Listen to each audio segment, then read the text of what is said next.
Each group is tasked with exploring how their chosen country or region implements the International Convention, SOLAS, MARPOL, and ISPS through national laws, providing insights into their maritime framework for Philippines, the Philippine Merchant Marine Rule and Regulation, or PMMRR, and Republic Act 9295 ensure compliance with SOLAS, while MARPOL is implemented through the Clean Water Act, RA 9275, and Detective from the Maritime Industry Authority, MARINA. ISPS related requirements are enforced by the Philippine Port Authority, PPA, to, in, to, in, to enhance port and maritime security. In the USA, SOLAS is enforced through the Coast Guard regulation in the Code of Federal Regulation. MARPOL compliance is governed by the Act of Prevent Pollution from the Ship, which integrated international standard into a national law. Compliance is handled through the Maritime Transportation Security Act, ensuring shipping and port operation. China incorporates the convention through the Maritime Safety Law, or SOLAS, the regulation of prevention and control of maritime pollution from ship, or MARPOL, port for securities ensure overseas in Ministry of Transport, or ISPS. For Japan, SOLAS requirements are embedded in the Ship Safety Act, while MARPOL compliance is mandated through the Marine Pollution Prevention Act, and ISPS is upheld by the Port Security Act.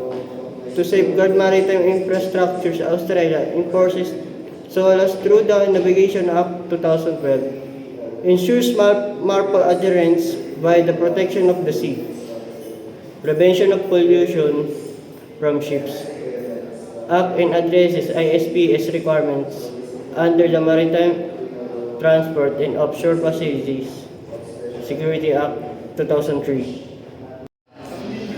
The European Union takes a unique approach, implementing SOLAS through EU-wide directives adopted by member states. MARPOL through the European Maritime Safety Agency (EMSA) and ISPS via Regulation EC number 725/2004, which strengthens ships and the port security across its borders.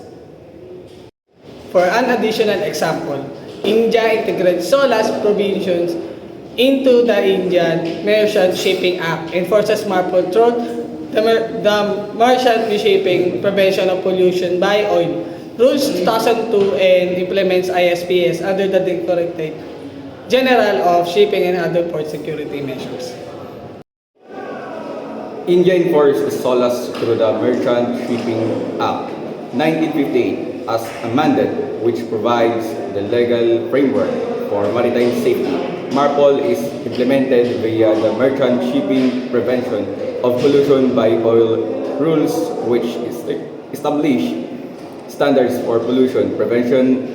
The ISPS code is enforced by Directorate General of Shipping through circular and directives that mandate compliance with international security standards. Singapore enforces SOLAS through the Merchant Shipping Act Cap 179, which outlines safety requirements for vessels registered under its flag. MARPOL provisions are incorporated into national legislation through the Prevention of Pollution of the Sea Act Cap 243, which addresses pollution prevention measures. The ISPS codes is implemented and monitored by the Maritime and Port Authority of Singapore, MPA, ensuring the security of ships and port facilities. South Korea implements SOLAS through the Maritime Safety Act, which ensures the safety of vessels operating under its jurisdictions. MARPOL is enforced by the Act of the Prevention of Marine Pollution, which incorporates international pollution prevention standards.